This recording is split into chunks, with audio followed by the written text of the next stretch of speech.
ดูหน้าหนาวดูหน้าหนาวขับเม็ดเขียวเลย หน้าหนาวอะไรของแกวะเนี่ย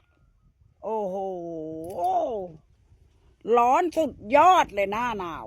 แล้วกูก็จะบี้ตะบันใส่มาถ้าไม่รู้กี่ตัวเลยดูดิโอ้โหสุดยอดเลย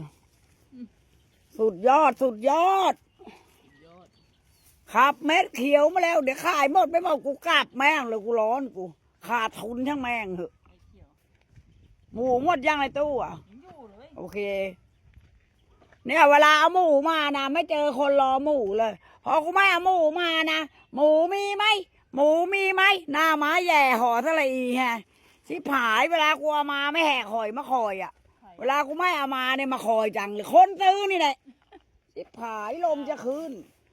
ไม่ตามใจมึงแล้วกูพูดจังเลยถ้าไม่สั่งกูจะไม่เอามา